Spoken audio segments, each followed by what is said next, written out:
Ladies and gentlemen, welcome to this week's Inspiring Leadership podcast. We aim to bring you some really interesting people, particularly those who have what I call the three hums: humility, humanity, and a very good dry sense of humor. And Pat Parsons, who is our guest this week, brings all those. He was the commander of 4-5 Royal Marine Recce Troop. They a real elite group of men. He commanded the Mountain and Arctic Warfare Cadre, and it's really hard to get into that, but commanding it as well is very special. And he was the CEO of the Royal Marine Reserve in Newcastle. Even when he finished his regular service, he wanted to give back more again as a Royal Marine Commando. And more recently, he's the chairman of the Derby Mountain Rescue Team after he himself, in all the love of climbing that he had a terrible accident which affected his legs. I'm going to get Pat to tell us about that later on. But they were so good in rescuing him, he wanted to give back and help them. And he's recommended by Rob Metcalf, who also gave a fabulous talk. And I said to Rob, if there's someone if you found inspiring who's very humble as well and would say he isn't inspiring, who would it be? He said it's Pat. He's bound to say he's not. So Pat, welcome. It's good to have you on the podcast. Yeah, well, thank you for that. And I guess it's good to be here. Slightly nervous. Well, I think it's more important to say it's good to be here because you tell us about the fact when you came off that rock face and you almost weren't here. Well, yeah, I mean, that was a long time ago, but it wasn't such a good moment. It was I'd left the Marines, and it was perhaps my first outing as a professional climbing instructor, and everything came to grief. And it was a big, life-changing moment. It was bad. It was terrible. But in many ways, I can see it in perspective now. And there's always a positive to these things. And I can even see some positives. It's changed me in all sorts of ways that I would never have thought of. But the accident, it was a climbing accident, a bit of rock snapped off. I fell.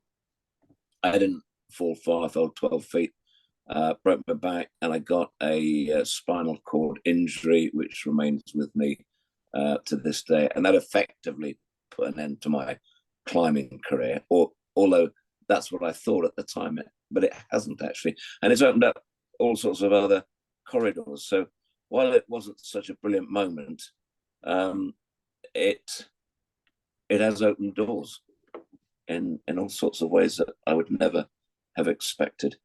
Yeah, well, particularly the work you do alongside your colleagues in the Derby Mountain Rescue Team, and they were the guys, were they not, who team of theirs came and rescued you? Is that the case? Yeah, they did. I mean, I was lying at the bottom of this cliff, covered in ropes, and starting to get a sense that this really wasn't that good, and I was feeling very vulnerable, very alone, and beginning to get a little bit frightened. And then I saw this team of red jackets sort of coming over the horizon, or so it looked. And I just thought to myself, thank goodness for that. Help is here. Everything's going to be okay. And they were amazing. They took it in their stride. This is what they do. They do things like this every day. They rescue people. They save lives. And it's business as usual for them. And, they gave me very strict instructions on what to do, what not to do. They reassured me massively. They filled me full of drugs, which made me feel really good. And they packaged me up and stabilized me and then popped me on a helicopter. And I remember it very clearly. So, yeah, they did an astonishing job. And I think we all take that for granted. But I don't take that for granted now. And it's nice. Yeah, it's nice that you can give back. You were, after the accident, you were in a wheelchair for a period of time, and now I think you describe yourself as a partial paraplegic. Is that what I heard you say? Incomplete. I'm an incomplete paraplegic. Yeah. So you managed to get out of the wheelchair? Yeah, happily. I mean, again, I think there was a lot of luck involved in this. And I mean, luck in so much as the injury wasn't more severe. If it was more severe, I would have been a complete paraplegic and I'd be in a wheelchair now. So I'm immensely grateful for that. And as it happened, I was able to recover my strength to a large degree, and then get out of the wheelchair. And happily, I've never been back in it. Yeah, so that's good. But really Pat, good. In your military service, particularly with the Royal Marine Commandos, pain and suffering is your daily diet, and particularly when you're doing mountain and Arctic warfare, it's a very tough existence. Have there been other moments during your service where either you or a close colleague was in great pain or injured or whatever? Do you want to just talk about any of that?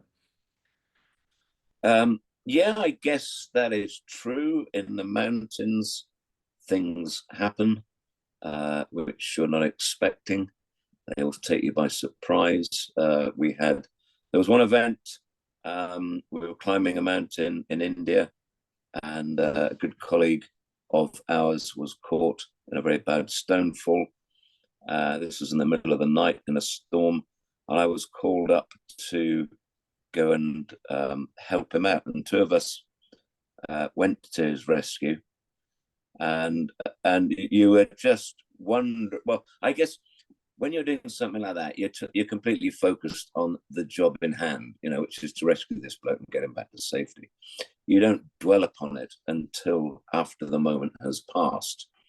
And you certainly don't think, well, I might be in a difficult spot here. You just get on with the job and do it. And I don't know whether that's a part of the training or whether it's just a mindset that mountaineers have. But I think everybody's like that. When you've got a job to do, you do it. And if you've had a bit of training, then that can always help. But yeah, there's that was a moment that sticks in my mind. Happily, we got this bloke down, and we were able to evacuate him, and he's still knocking around today. Well, thank God for you and your colleague. And as you say, you probably were in great danger yourselves. And during your many years service with the Royal Marines, did you find yourself in some operations that you can talk about? Were you involved in the Falklands, or did you miss the Falklands? Yeah, you should have mentioned that. You see, that's my only regret of my military career. The Falklands War was something that I trained for absolutely, and I missed because I was in the wrong place at the wrong time. So I missed the Falklands War. I did operation. I went to Northern Ireland.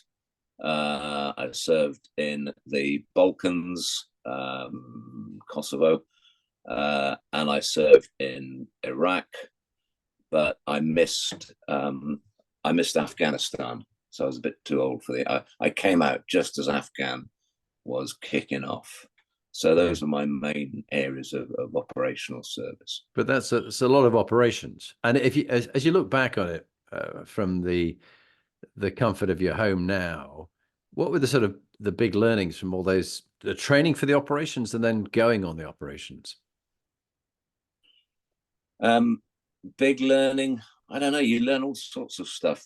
I think you learn that the training works. You learn the importance of training, because to do stuff like that without training would be tantamount to disaster and highly irresponsible. So it instills on you the need to train, and the need to train really well in the most realistic circumstances that you can. And with training, you can do just about anything. Going to war is one thing, but it's applicable to any walk of life.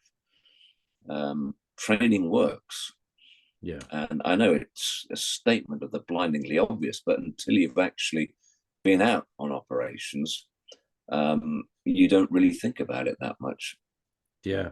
And I do remember when we were talking earlier that for you, it's a bit like my stepson, who loves being a police officer. He likes being on the front line. He doesn't really want to get up the greasy pole of promotion. He likes being, doing the job. And I think that was very much what I remember you saying that you enjoyed. Do you want to just tell us a bit about your experiences that led you to the leader you are today. Just take us a bit through some of the experiences from your early days of joining the Royal Marines and your training and the things you did.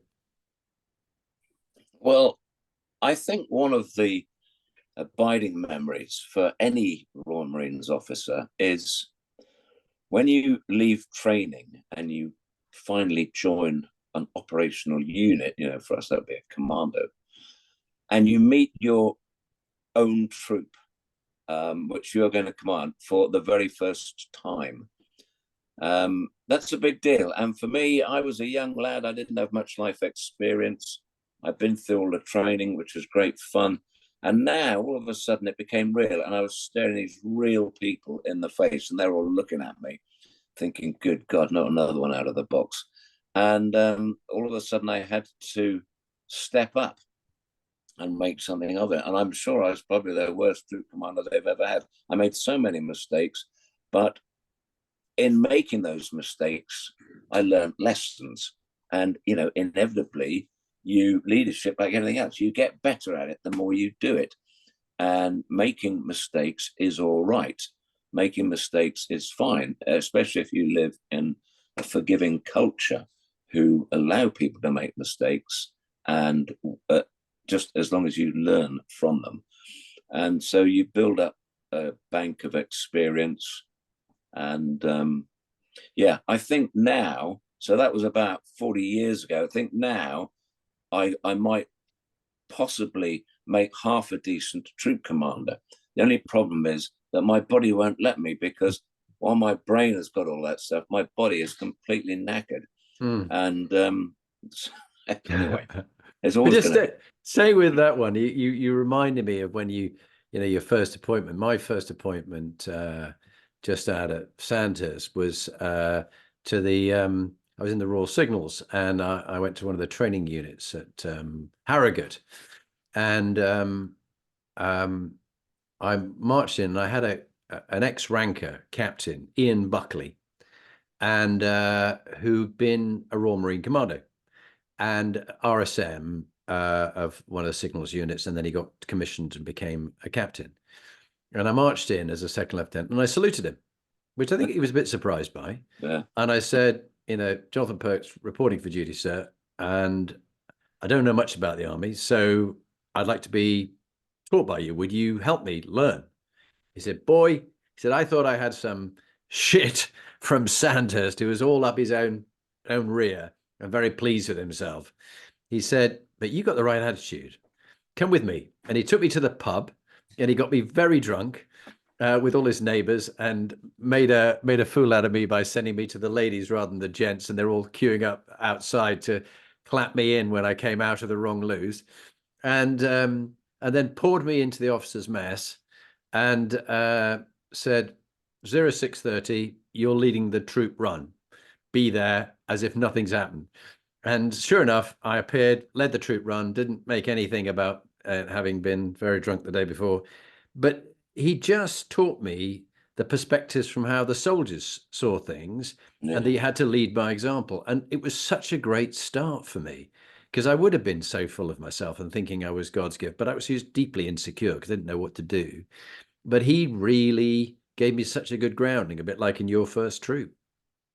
Well, it's a very good system where you have the so-called educated and trained young officer working alongside the troop sergeant who has a huge amount of experience and is there to help. And together you make a leadership team. So whereas you as the leader are ultimately accountable for everything that you do, it's not a one-man show. You're a leadership team, and you depend on him, and actually he depends on you. And it, over the years, years and years, this has worked and proven to be a winning combination. Well, staying with that one, Pat, I think it's a really good point you make. Forgive the dog in the background who's going off with a postie. This point in business, why don't they use some similar system in business that you get a person becomes a CEO, no training, never been a CEO before, no courses, no preparation, suddenly bing, well done, you're glorious, go and be a CEO. They make some dreadful mistakes without any sort of right-hand man or woman who's got a wealth of experience who can who can advise them? What do you think? Could it work in business? Well, yeah, I mean, I think that there are a lot of sort of quick step processes now where people are sort of parachuted into maybe not top management, but certainly middle management positions where they're fast tracked. And this is a danger. This is a danger of fast tracking. And I know it's popular in various places and, you know, in the emergency services, for example. And I can see the advantages of that. But there are pitfalls too. Yeah. For sure. Yeah. But sorry, I interrupted you. Take us on further with the rest of your sort of experiences and your life story and the things you learned along the way, which made you the wise old leader with a wrecked body that you are today. Well, I don't know. I think I was always treated with a bit of suspicion when I first started, until we all went off on operations together. And we did a stint in Northern Ireland in 1977. Sadly, one of our Marines was killed. He was shot dead there, and we responded to that. And we spent time together on the streets of West Belfast, and we became a team. And I think after that, they accepted me, and I felt much more comfortable and therefore confident as their leader. But there had to be a process of proving myself. They weren't going to accept me. I mean, obviously they had to accept me and they had to obey my orders if that's what it took, but they didn't. The real acceptance doesn't come from what you wear on your badges of rank. It comes from when you have earned their respect, and you have to earn that respect, and that can be quite a long process. Yeah. But was there anything in particular that was a sort of turning point for starting that process of earning their respect, or was it just a long grind, gradually showing that you can be trusted, that you cared about them, that you're interested in their welfare and their well-being, and you were smart enough to learn? Yeah, there may have been a turning point. We had one day in particular, which is quite a traumatic day. It was the day that this young Marine was shot, and we reacted to it. And it was the first day that I ever came under what they called effective enemy fire. So, you know, for a soldier, I guess that's quite an important moment. You've been blooded, you've been shot at. And it wasn't just me that it was happening to for the first time, a number of my Marines. And we came out of that, and I just sensed that there was a different, I just sensed that they were treating me slightly differently after that. And, you know, occasionally they even listened to stuff that I said. And I thought, goodness me. And that bucked me up quite a lot. Yeah, fantastic. So, yeah, that was a pretty defining moment, I guess. Yeah, and for those listening, some will not understand what it's like to be firstly in a recce troop of a Royal Marine Commando, and then in the Mountain Arctic Warfare Cadre. Do you want to just explain about each of those and your experiences there? Anything that stuck out for you about leadership that you learned during your time? Well, these were aspirations. I mean, I was never that. I never had great targets for high office, and I never even saw myself taking on these responsibilities. And yet I did, and in many ways it was a culmination of everything that I loved doing. It was involving, you know, all my sort of military skills and mountain skills, and I'd been trained for it again, and I realized that I was operating not just for me and my troop, but I actually had a bigger job to do. And in other words, I fitted into the chain of command.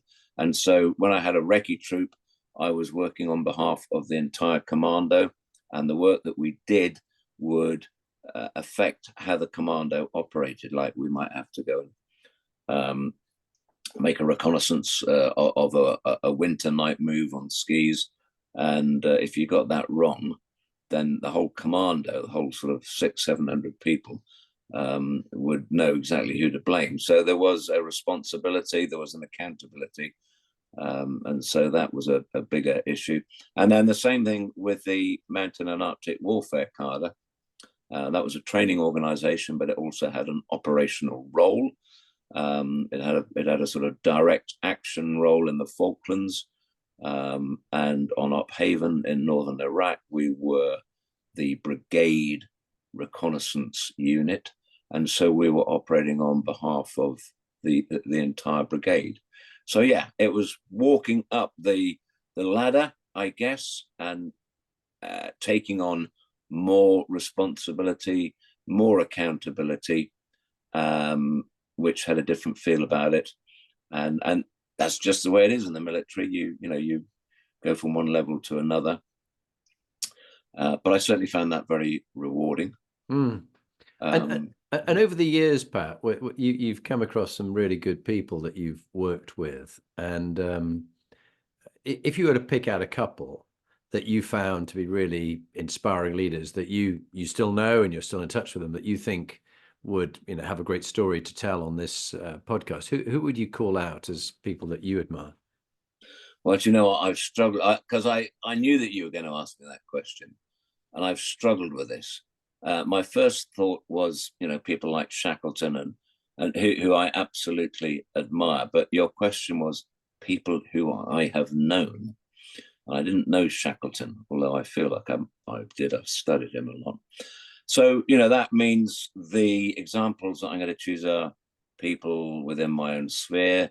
And yeah, they were from the Royal Marines. So there's a guy who was my best mate. He was my best man. His name was Dave Nichols.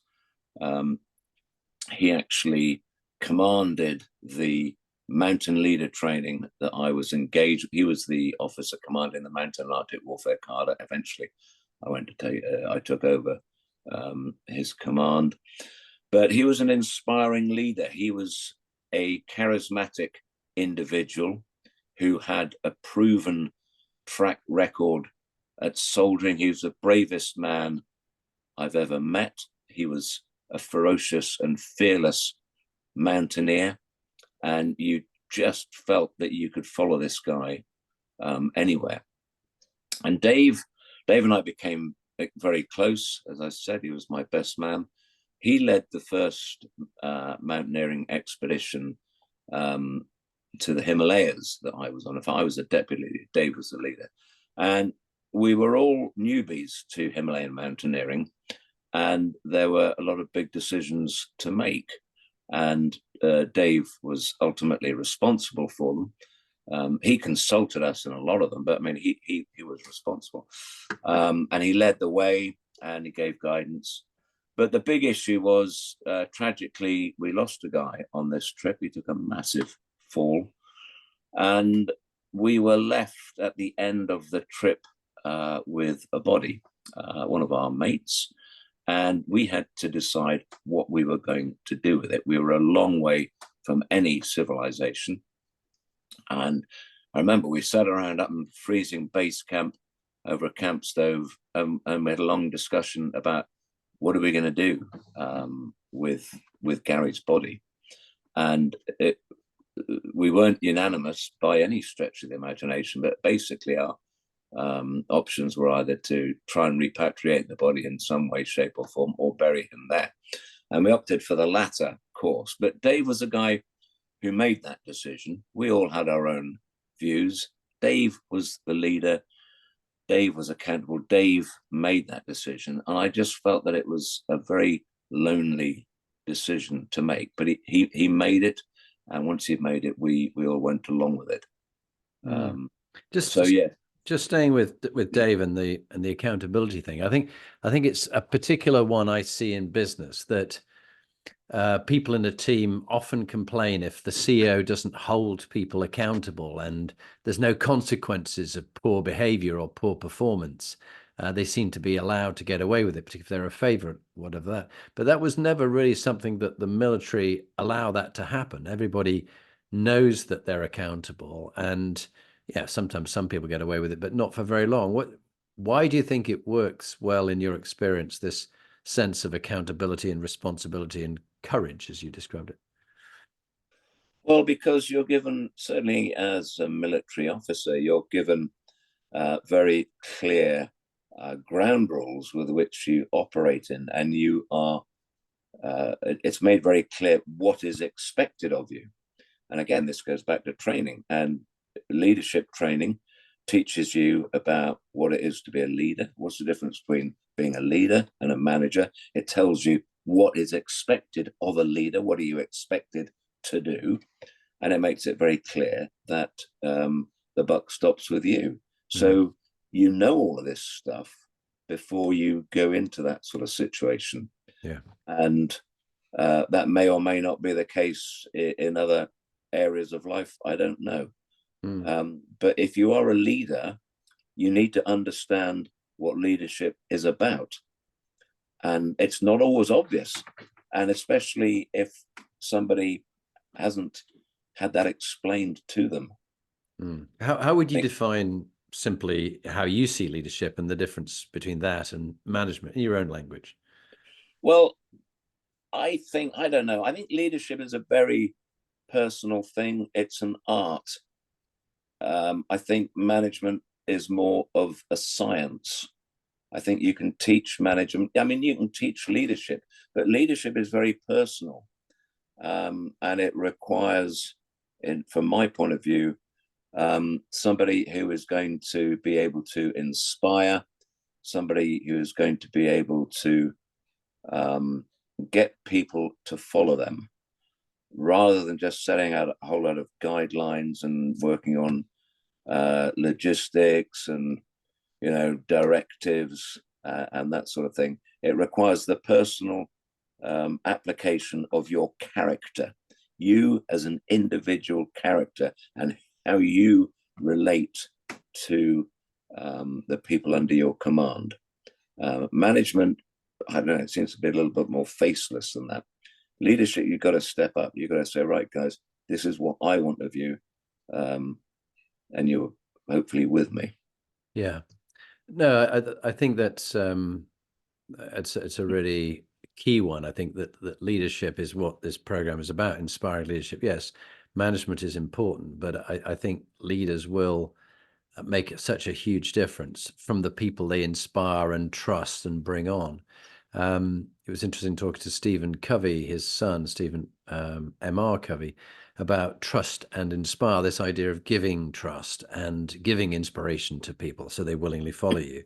I mean, you've had some fascinating tours and places you've been to. If I remember, you've been in Nigeria, the United States, the Czech Republic, and operational tours, Northern Ireland, Kosovo, and Iraq. I mean, that's a lot of different places with a lot of different experience. Anything that sort of stays with you from that breadth of experience that you've had and places you've gone and people you've met? Yeah, I think the application of leadership is essentially the same across the board, but it has to be applied in a very flexible way. So, for example, when I was working in Nigeria, I had a very different style to when I was maybe working in a NATO job. And there are all sorts of cultural sensitivities that you've got to be aware of if you are going to gain that elusive trust. And in different environments require a different approach.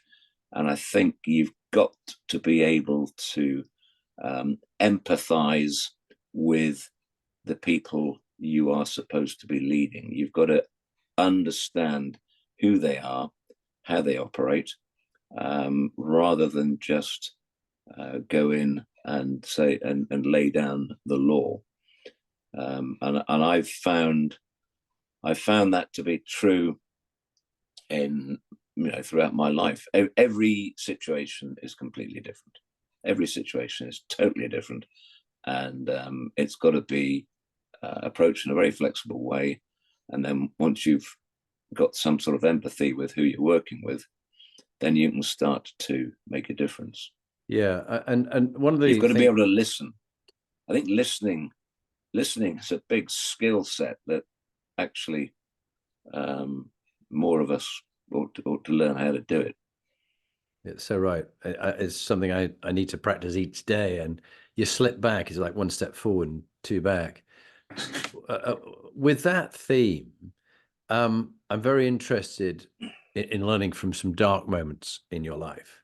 And I seem to remember, I'm not sure whether you want to talk about it, but a particular tough time, again, requiring adapting to the locals and what was going on, was your time in the Kurdish refugee camp in the Kurdish mountains. Is that something you want to talk about or not? I don't understand if you Yeah, didn't. of course.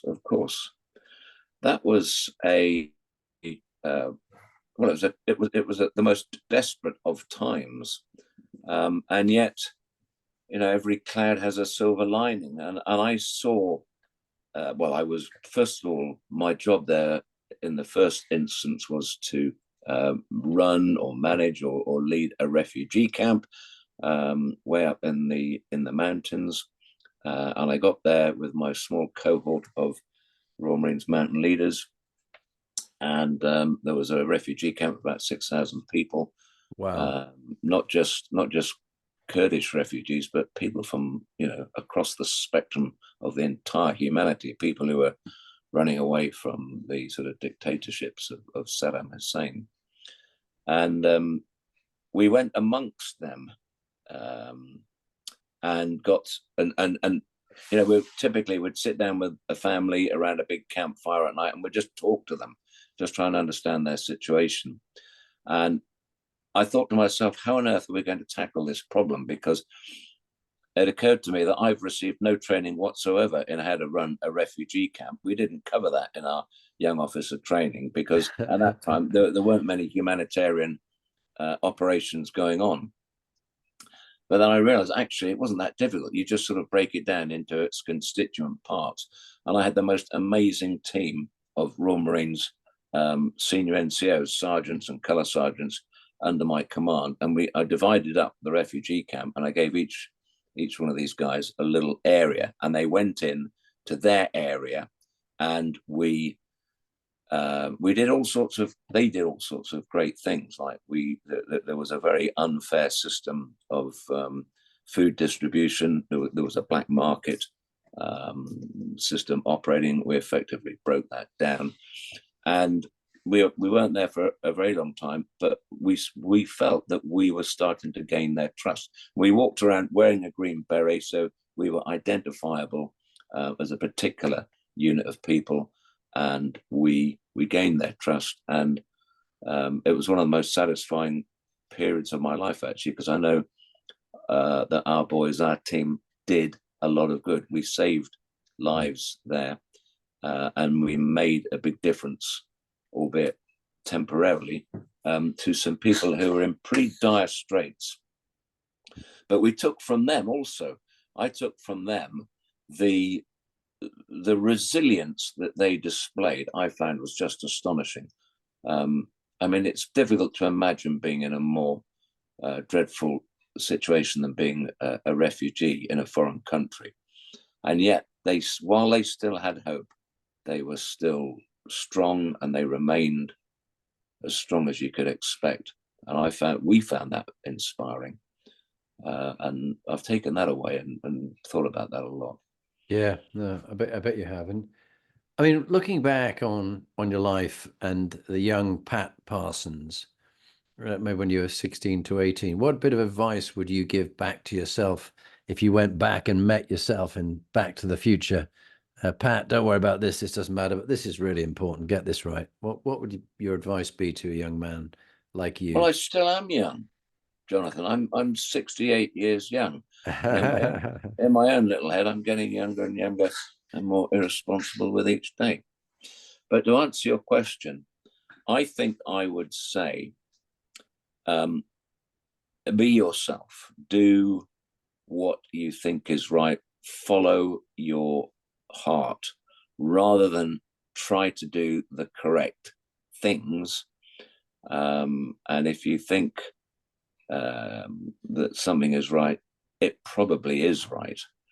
And trust yourself to make a fist of it. Yeah. I remember being very nervous of all of the limitations that we had to operate within. And yeah, it took me a long time to develop the confidence to actually say, right, I think this is what we should do. Let's crack on and do it. Yeah. I mean, big life decisions, most of my big life decisions actually have been pretty easy because I just followed my gut instinct. And by and large, I think that works. Yeah. Yeah. And you touched on it there, but I'm interested as we go around the Inspiring Leadership Compass very briefly about, from our research, about what makes high performing leaders and teams like you and the Royal Marine teams that you led and the mountain rescue teams and the Arctic Warfare Cadre. What's your advice to people about, staying true north, as they call it, your integrity, your values, your beliefs, set of principles? What's your experience, and what advice would you give? Well, I think it's quite simple, really. You've got to ask yourself, who am I accountable for? Mm. And people will say, well, I'm accountable to, the next guy or gal up the chain of command, and that's who I operate to. Or, if you're religious, you might think you're accountable to some god. But as far as I'm concerned, and all of those things are true, you are accountable within a chain of command or a management group. But I mean, ultimately, you are accountable to yourself. And by that, I mean, you have to live with the decisions that you make for the rest of your life. And if those decisions are not good, you're not really going to be in a happy place. But if you think that you have done your level best, your conscience is clear and you're going to sleep easy. So I think that is an important learning point. I mean, I think it took me a long time to realize that. Yeah. And it's not always obvious. No, I like that. That's really good. And the next one around the compass is PQ, meaning and purpose. What has given your life meaning and purpose during your time in the Royal Marines? And what gives your life meaning and purpose now in your young years? My young years, yeah. I think you've got to have something to get out of bed for. You've got to have something that excites you, something that you can get passionate about. And I think boredom would be my worst enemy. I haven't suffered from much boredom in my life, but and also the people around you. So in other words, your life partner is massively important in that. But you've got to be doing things that you get excited about. You've got to be working for organizations that excite you. And you've got to want to be doing what you're doing. Now, I was in the privileged position of having a job that I actually liked. And I know a lot of people aren't in that position. But if there's got to be something to excite you. There's got to be something to give you hope. You've got to have hope. And if you're going through a bad time, you've got to hope that things are going to get better, because they will, probably, given time. And we're always hoping for a brighter future. But if you've got something that you're passionate about, that's pretty good too. It might be an activity, it might be a sport, it might be a football club, it might be your best mate, it might be the organization that you're working with. It might be a charity, a volunteer charity, anything like that to give you the energy to get out of bed and face the day with a big smile on your face. Yeah, and you talked just a minute ago about partner. Health is the next one, and your wife's, keeps herself fit and healthy. What is it? Every morning she's up for a run. Is that right? I think she exhausts herself trying to keep me on the straight and narrow. But yeah, so my wife was an anaesthetist, and she did that for about 15 years. And then she came to the realization that prevention is better than cure. And it's probably better to keep people fit before they get to the stage where they need to be anesthetized. And she became pretty passionate about fitness, and particularly helping elderly groups like cardiac groups, people who've had cardiac issues, taking them, for example, things like Nordic walking, just keeping them active, out and about, getting them together, getting groups, they all talk together and we're working on their mental health. So she's pretty passionate about the whole idea of staying fit while you can, and trying to keep out of hospital. Yeah.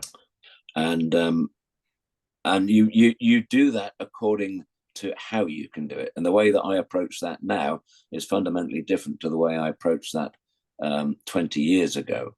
And it's on a graduated basis, but I sort of keep myself ticking over, and I do different things now. So after my accident, I'm in a certain amount of pain when I'm on my feet. So my activities have moved away from standing up, running activities, or walking activities, climbing activities, to activities where I'm actually sitting down. So it is cycling, sea kayaking, motorbiking is something that I've discovered extraordinarily. I never thought I would. And all of those things have given me a massive amount of pleasure and fulfillment. So it's an adaptation. And all of those things excite me massively. Well, it's interesting you talk about the motorbiking. One of my good friends who did airborne training P Company with me was David Hudson, who ended up at Hereford. And David has married a lovely lady called Kate. And they met in the Himalayas, high altitude motorbike riding for middle-aged men like you. And Dave was on this motorbike ride. They met, they fell in love, they've got married, they've now got a little girl. They came to my 60th birthday party and my renewal of my marriage vows with Lee. And but yeah, hell of a couple to get up into the Himalayas on these big heavy motorbikes. And then of course they'll come around a corner and there's a landslide which has completely blocked the road, so they'll have to push their bikes down across a stream and ride up the far side. So I think that would be you'd enjoy meeting Kate and Dave, I think. But there's a common denominator to all of those activities I've just described, and that is adventure. So for me, the kayaking or the biking, whatever it is a means to an end, and the end is to have yourself a little adventure, or maybe even to have yourself a big adventure. I mean, life is a bit of an adventure, and I define an adventure as something that you get into without actually knowing what the outcome is going to be. The outcome is going to be dependent on how you tackle it, how you face it, the decisions that you make.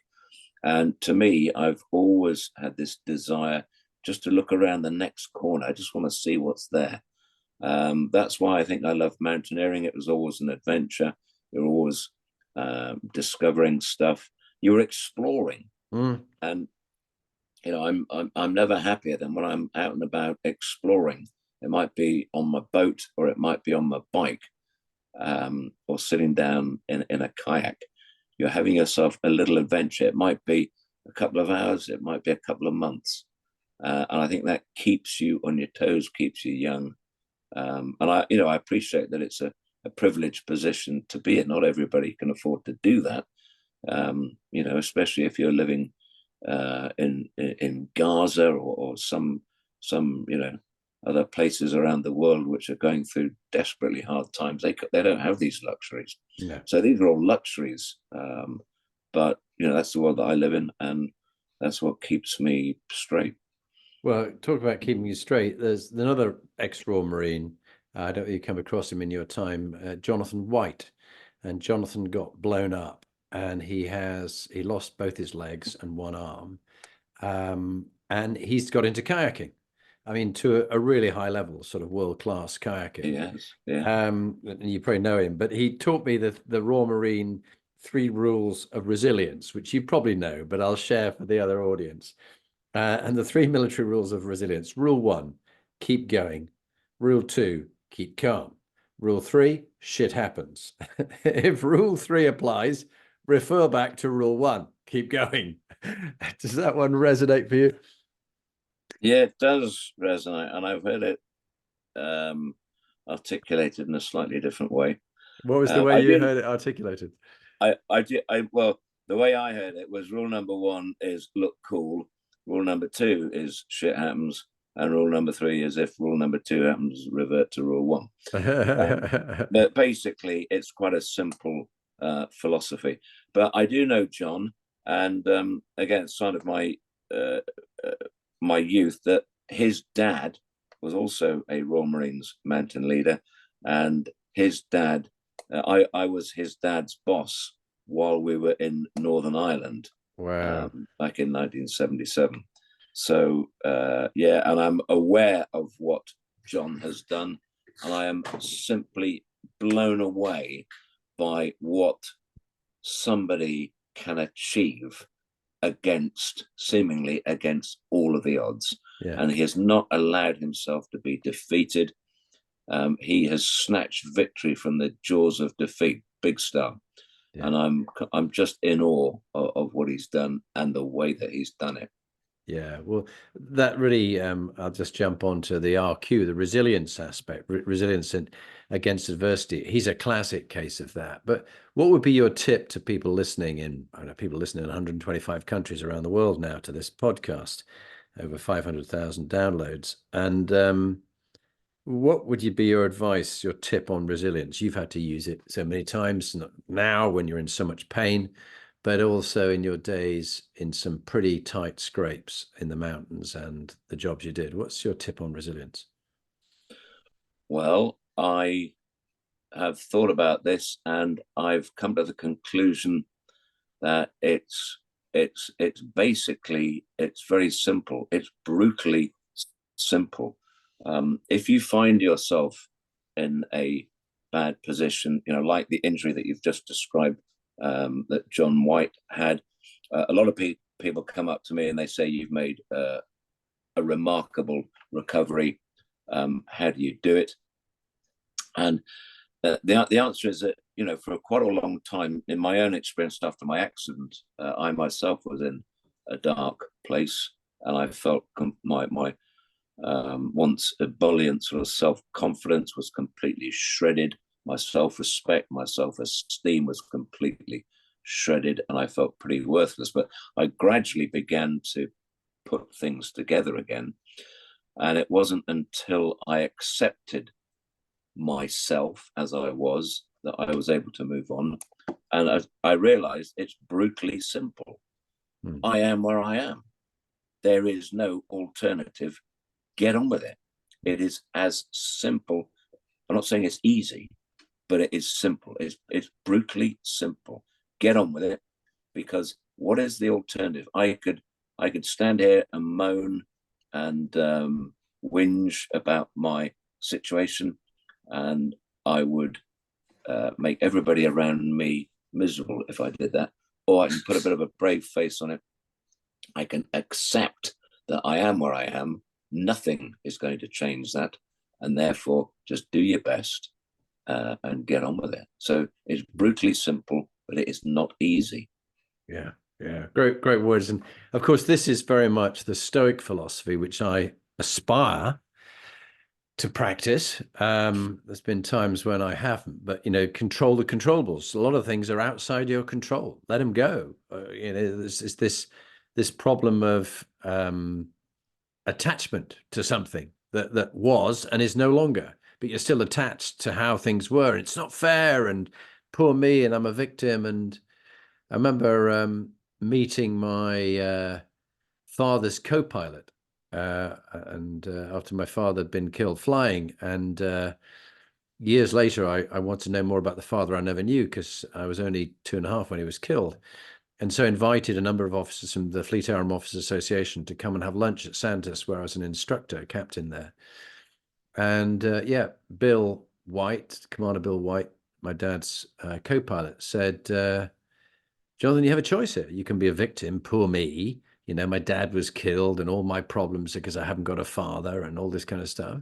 He said, oh, you could choose your father to be your inspiration, learn from him and look for other inspiring leaders, men and women you can learn from, and pay it forward, pass it on to others. And this is why you and I are talking today, because you were recommended as an inspiring leader by Rob, who was inspired by you and many others that he knows, and you've got things to share with us. And I do believe that that Stoic philosophy that you articulated is so important, because otherwise you're just losing your mind, hoping for things to be what they're not and railing against them.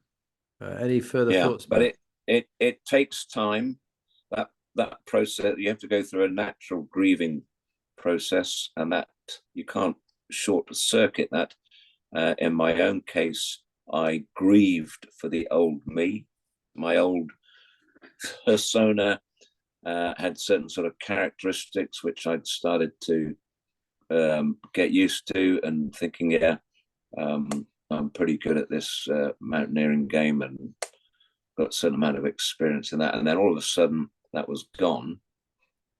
And that felt all of the things that you've just described. But once you've gone through that grieving process and you've realized that there is no choice, there is always a silver lining to any cloud, at least to most clouds that I've been under. There is a silver lining, and that's what you take forward. And you take joy and happiness with you, if you possibly can, and share it around a little bit. Very wise. You know, half empty, half full. I think I don't know why some people are half empty and some people are half full. I think being a pig-headed, crotchety old man with a sort of with the relics of the Commando spirit somewhere alive probably can help in that respect. Yeah, very good, very good. Well, I think the Commando spirit's certainly in you. That's no doubt about it. We just towards the end, just a couple of questions, and then we'll do the 2-minute top tip, Pat. Executive teams or leadership teams. You've always been involved with teams. If you take your experience and turn it towards business, what would be your top tip for people to turn around a business team that they've got, an executive team that's a bit toxic, maybe got a toxic individual, or the culture's gone wrong? I would say get to know your team, find out where the problems are, and get rid of the problem babies.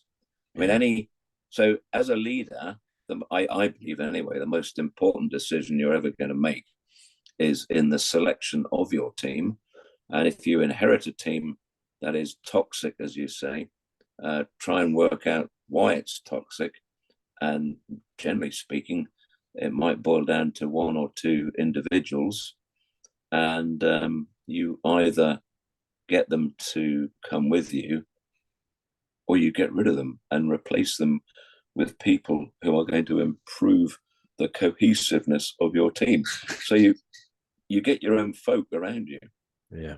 You select your own team. And once you're running together as a single team, then you're really going to take off and do some great things. Yeah.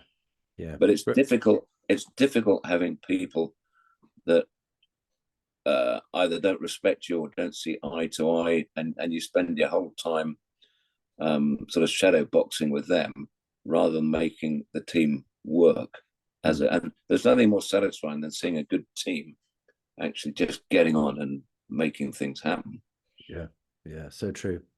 No, I can think of many occasions I could have got it right with a team, or there's an individual who was a pain in the arse, and you were constantly sparring with them, and you couldn't in that particular case get rid of them. It wasn't your call. But favorite book, Pat, what would you recommend? I mean, Shackleton again, is your man. Happily, you've warned me about this, so I'd had a minute or two. No, it's not Shackleton. I've read loads of Shackleton, but Shackleton would be the obvious answer. My favorite book is a book that we were required to read when I went to staff college in America with the United States Marine Corps. And it is a book called Killer Angels. Oh, right, yeah. And it is by a guy called Michael Shara. And it's a novel, but it is about the American Civil War. And it talks about the tragedy of civil war, because it talks about individuals who are torn apart. They may be good friends, they may be from the same family, and the civil war has torn them apart.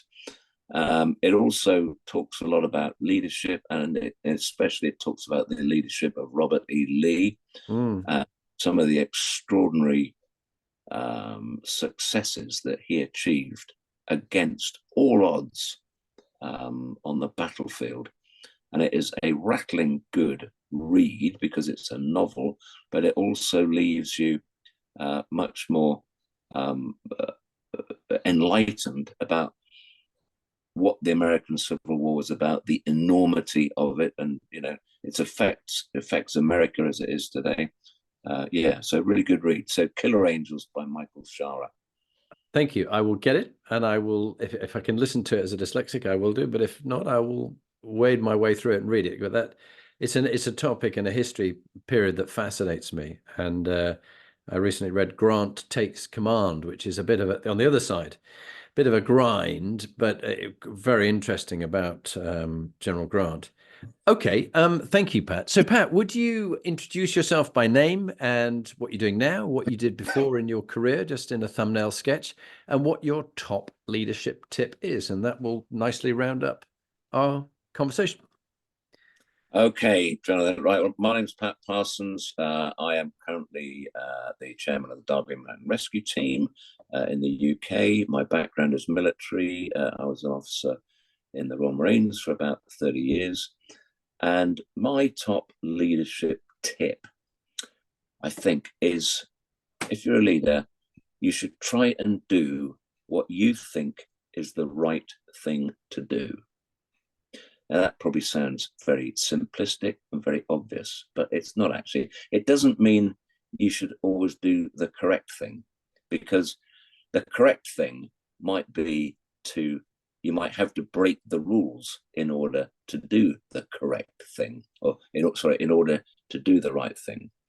So you should do what you believe in your heart and with your experience and your training is the right thing to do under those particular circumstances, because ultimately you have to answer to yourself. And if you have done the best that you think you can under the circumstances and you will striven to do the right thing, you will sleep easy. Fantastic. That's my Parsons, that is a great tip. And it has been lovely having you on the podcast. Again, the humility, humanity, and nice dry humor, I really appreciate. And I know others will do too. So thank you very much for your time. Thank you, Jonathan. It's been a pleasure.